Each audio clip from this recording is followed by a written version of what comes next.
Assalamualaikum warahmatullahi wabarakatuh. Apa kabar Bapak dan Ibu sekalian? Perkenalkan, nama saya Oki Siwi. Saya guru IPA dari SMPN 243 Jakarta. Izinkan pada kesempatan kali ini saya melakukan diseminasi hasil dari Diklat Bidamba P4TK IPA Bandung.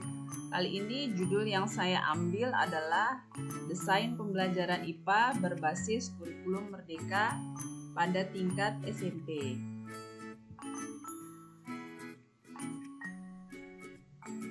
Pada kesempatan kali ini ada beberapa materi diseminasi yang akan saya sampaikan. Yang pertama adalah tentang pembelajaran paradigma baru dan profil pelajar Pancasila. Yang kedua, asesmen diagnostik, formatif, dan sumatif. Yang ketiga, capaian pembelajaran pada fase D. Yang keempat, tujuan pembelajaran dan alur tujuan pembelajaran. Yang kelima, modul ajar. Bapak dan Ibu, kelima materi ini adalah materi yang dipelajari dalam desain pembelajaran IPA. Untuk kurikulum merdeka, yang pertama harus sama-sama kita pahami adalah bahwa pembelajaran kali ini merupakan sebuah paradigma yang baru, di mana pembelajaran berpusat pada peserta didik. Paradigma yang baru ini, pembelajaran merupakan sebuah siklus yang dimulai dari kurikulum dengan tujuan pembelajarannya, lalu pembelajaran sebagai sebuah proses di mana nanti terdapat proses asesmen sebagai perbaikan pembelajaran sehingga peserta didik dapat mencapai kompetensi yang diharapkan. Pada pembelajaran paradigma baru, diberikan keleluasaan bagi pendidik untuk merumuskan rancangan pembelajaran dan asesmen sesuai dengan karakteristik dan kebutuhan peserta didik. Pada paradigma baru, profil pelajar Pancasila berperan menjadi penuntun arah yang memandu segala kebijakan dan pembaharuan dalam sistem pendidikan sehingga semua prosesnya baik pembelajaran maupun asesmen tujuannya adalah terwujudnya profil pelajar Pancasila. Dimensi yang terdapat pada profil pelajar Pancasila ada 6. Yang pertama adalah beriman bertakwa kepada Tuhan Yang Maha Esa dan berakhlak mulia, di mana yang diharapkan dari profil pelajar Pancasila yang ini adalah diharapkan nanti peserta didik itu memiliki pemahaman ajaran agama dan kepercayaan serta menerapkannya dalam kehidupan sehari-hari. Ada 5 elemen kunci beriman bertakwa kepada Tuhan Yang Maha Esa dan berakhlak mulia. Yang pertama adalah akhlak beragama, akhlak pribadi, akhlak kepada manusia, akhlak kepada alam, dan akhlak bernegara.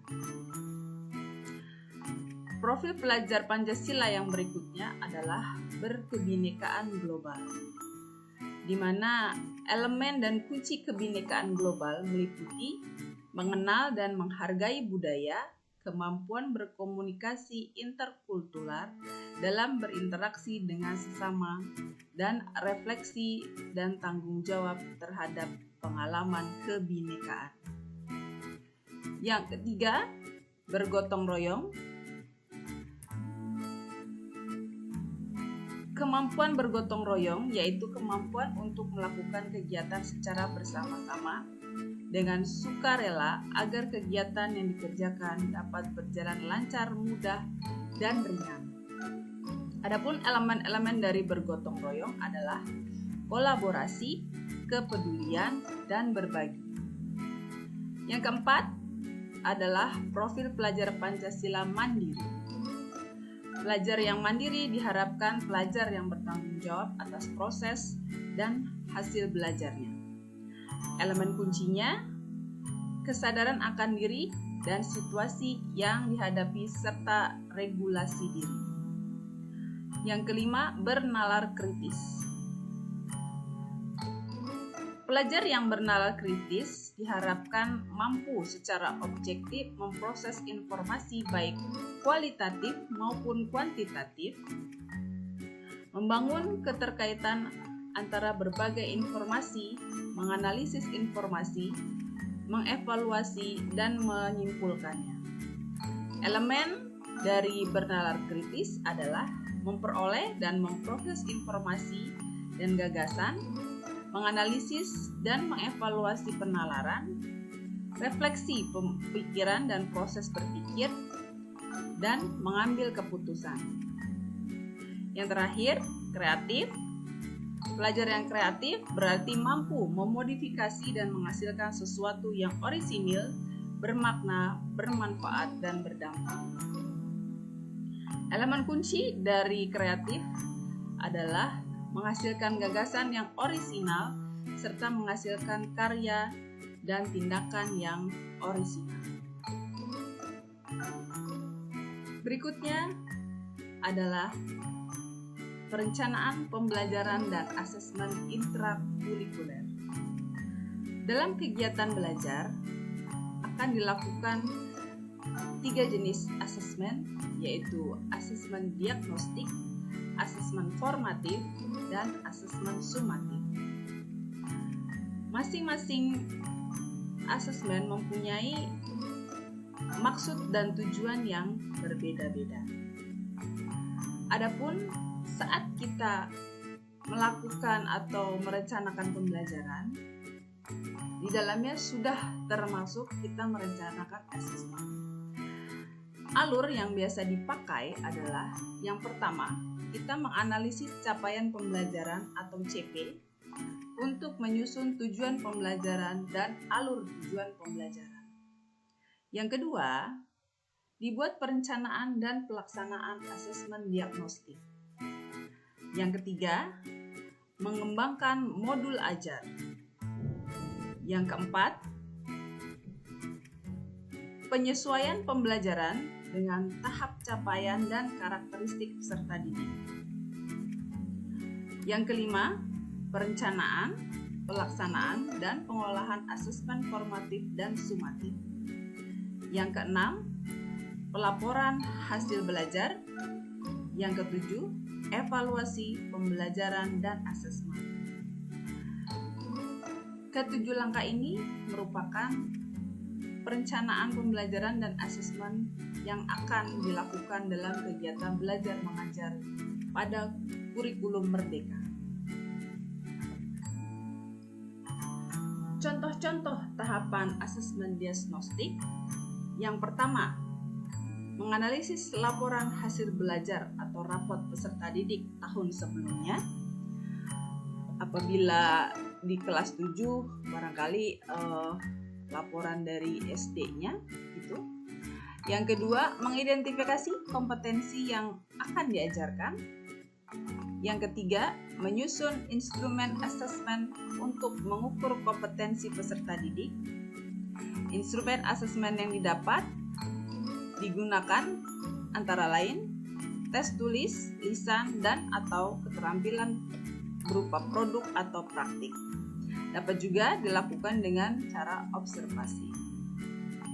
Yang keempat, bila diperlukan, dapat menggali informasi peserta didik dalam aspek latar belakang keluarga, motivasi, minat, sarana, dan prasarana belajar, serta aspek lain sesuai kebutuhan peserta didik atau sekolah. Yang kelima, pelaksanaan asesmen dan pengolahan hasil. Yang keenam, hasil diagnosis menjadi data atau informasi untuk merencanakan pembelajaran sesuai tahap capaian dan karakteristik peserta didik. Bapak dan Ibu, dari sini dapat diketahui bahwa kurikulum Merdeka ini sifatnya sangat dinamis dan sangat pribadi atau personal sesuai dengan karakteristik sekolah masing-masing. Jadi, hampir dapat dikatakan tidak ada sekolah yang memiliki sama persis, karena pasti terdapat perbedaan dan kekhasan masing-masing. Adapun yang paling berbeda adalah di mana asesmen dijadikan komponen yang sangat penting untuk terjadinya perbaikan pembelajaran. Pada kurikulum yang terdahulu, apabila kita membuat piramid asesmen sebagai pembelajaran, maka yang paling atas adalah assessment as learning. Yang di tengah adalah assessment for learning, yang paling bawah adalah assessment of learning. Di mana yang dahulu evaluasi akhir merupakan bagian paling besar porsinya. Artinya fokus adalah pada hasil akhir dari pembelajaran berupa nilai raport yang terakhir. Sedangkan pada kurikulum Merdeka, pelaksanaan asesmen yang diinginkan yang paling terbesar adalah assessment as learning. Sehingga prosesnya terbalik, assessment of learning itu porsinya menjadi lebih kecil, assessment for learning itu tetap pada porsi di tengah, dan assessment as learning itu menjadi bagian paling besar yang dilakukan. Apa perbedaannya? Asesmen sebagai proses pembelajaran atau assessment as learning merupakan asesmen untuk refleksi proses pembelajaran, berfungsi sebagai asesmen formatif. Asesmen untuk proses pembelajaran atau assessment for learning merupakan asesmen untuk perbaikan proses pembelajaran, berfungsi sebagai asesmen formatif. Sedangkan asesmen pada akhir proses pembelajaran atau assessment of learning merupakan asesmen untuk evaluasi pada akhir proses pembelajaran, di mana asesmen berfungsi sebagai asesmen sumatif. Perbedaan asesmen as and for learning adalah asesmen as learning lebih melibatkan peserta didik secara aktif dalam kegiatan asesmen tersebut. Peserta didik diberi pengalaman untuk belajar menjadi penilai bagi diri sendiri dan temannya, penilaian diri atau self-assessment, dan penilaian antar teman merupakan contoh asesmen as learning. Dalam asesmen as learning, peserta didik sebaiknya dilibatkan dalam merumuskan prosedur, kriteria, maupun rubrik atau pedoman asesmen sehingga mereka mengetahui dengan pasti apa yang harus dilakukan agar memperoleh capaian belajar yang maksimal. Yang berikutnya adalah capaian pembelajaran. Capaian pembelajaran pada tingkat SMP masuk ke dalam pembelajaran pada fase D. Adapun capaian pembelajaran ditetapkan oleh pemerintah merupakan kompetensi pembelajaran yang harus dicapai peserta didik pada setiap tahap perkembangan untuk setiap mata pelajaran pada satuan pendidikan usia dini, pendidikan dasar, dan pendidikan menengah. Capaian pembelajaran memuat sekumpulan kompetensi dan lingkup materi yang disusun secara komprehensif dalam bentuk narasi. Penyesuaian tahap perkembangan peserta didik, pemetaan capaian pembelajaran dibagi dalam fase usia. Untuk SMP itu masuknya pada fase D. Adapun capaian pembelajaran yang telah ditetapkan pemerintah dapat dilihat pada link yang sudah saya tuliskan pada bagian sebelah kanan, yaitu pada alamat https://linker.i kurikulum merdeka. Pada link tersebut, Bapak dan Ibu bisa memperoleh berbagai hal tentang capaian pembelajaran dan beberapa tentang kurikulum merdeka lainnya. Yang selanjutnya dilakukan adalah melakukan analisis capaian pembelajaran sehingga bisa dibuat tujuan pembelajaran dan alur tujuan pembelajaran. Tujuan pembelajaran yang ideal terdiri dari dua komponen, yaitu kompetensi, yaitu kemampuan yang mencakup sikap, pengetahuan, dan keterampilan yang dapat didemonstrasikan oleh peserta didik yang menunjukkan peserta didik telah berhasil mencapai tujuan pembelajaran. Yang kedua, konten, yaitu ilmu pengetahuan inti atau konsep utama yang perlu dipahami di akhir satu unit pembelajaran. Apabila sudah kita ketahui tujuan pembelajaran, berikutnya kita membuat alur tujuan pembelajaran dengan kriteria menggambarkan urutan pengembangan kompetensi yang harus dikuasai peserta didik.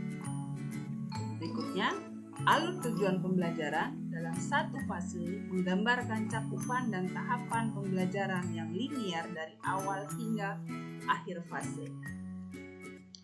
Terakhir, alur tujuan pembelajaran pada keseluruhan fase menggambarkan cakupan dan tahapan pembelajaran yang menggambarkan tahapan perkembangan kompetensi antar fase dan jenjang. Prosedur penyusunan alur tujuan pembelajaran berdasarkan fase. Yang pertama, merumuskan tujuan pembelajaran atau TP dan menyusunnya dalam alur pembelajaran untuk mencapai kompetensi pada fase tersebut. Dalam hal ini adalah untuk SMP pada fase D.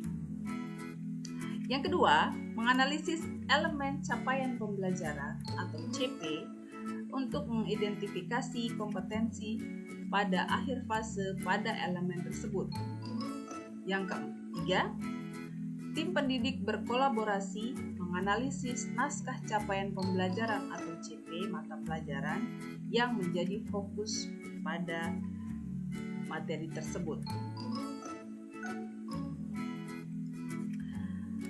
Pada bagian akhir, setelah alur dari awal sampai alur tujuan pembelajaran terbentuk, maka dibuatlah modul ajar sebagai media untuk melakukan kegiatan belajar mengajar di kelas. Penulisan modul ajar tujuannya untuk memandu pendidik melaksanakan proses pembelajaran. Komponen modul ajar ditentukan oleh pendidik berdasarkan kebutuhannya. Secara umum, modul ajar memiliki komponen sebagai berikut. Ada informasi umum berisi identitas penulis modul, kompetensi awal, profil pelajar Pancasila, sarana dan prasarana, target peserta didik, model pembelajaran yang digunakan. Untuk kompetensi inti terdiri dari tujuan pembelajaran, asesmen, pemahaman bermakna, pertanyaan pemantik kegiatan pembelajaran, dan refleksi peserta didik dan pendidik. Adapun di akhir terdapat lampiran-lampiran seperti lembar kerja peserta didik, pengayaan dan remedial, bahan bacaan pendidik dan peserta didik, glosarium, dan daftar pustaka. Bapak dan Ibu, komponen modul ajar yang ada tidak harus seperti ini, ya tidak harus ada semua diberikan kebebasan untuk menyesuaikan dengan kondisi dan keadaan sekolah Bapak Ibu masing-masing. Bagaimana strategi untuk mengembangkan modul ajar? Ada beberapa tahap yang bisa dilakukan. Yang pertama, kita harus menganalisis terlebih dahulu kondisi dan kebutuhan peserta didik, pendidik, serta satuan pendidikan. Yang kedua, melakukan asesmen diagnostik terhadap kondisi dan kebutuhan peserta didik. Yang ketiga, mengidentifikasi dan menentukan dimensi profil pelajar Pancasila yang akan dicapai. Yang keempat, memilih tujuan pembelajaran dari ATP berdasarkan CP yang dikembangkan menjadi modul ajar. Yang kelima, merencanakan jenis, teknik, dan instrumen asesmen. Keenam, menyusun modul ajar berdasarkan komponen-komponen yang ditentukan. Ketujuh, pendidik dapat menentukan komponen-komponen yang esensial sesuai dengan kebutuhan pembelajaran. Kedelapan, mengelaborasi kegiatan pembelajaran sesuai dengan komponen esensial. 9, modul siap digunakan. Terakhir, 10, evaluasi dan pengembangan modul. Bapak dan Ibu, demikianlah desain pembelajaran IPA berbasis kurikulum merdeka pada tingkat SMP. Sebagai patokan utama, tentu saja kita menggunakan capaian pembelajaran yang berasal dari pemerintah. Lalu kita melakukan asesmen diagnostik, mengenali diri kita sendiri, peserta didik kita, dan kemampuan sekolah kita, sehingga kita bisa menentukan sendiri, berkolaborasi tentu saja dengan rekan guru di sekolah kita untuk menentukan tujuan pembelajaran dan alur tujuan pembelajaran. Setelah itu, kita dapat membuat modul ajar sesuai dengan karakteristik peserta didik, sehingga peserta didik bisa dengan senang dan bermakna belajar di sekolah. Demikianlah diseminasi saya. Saya ucapkan terima kasih. Wassalamualaikum warahmatullahi wabarakatuh.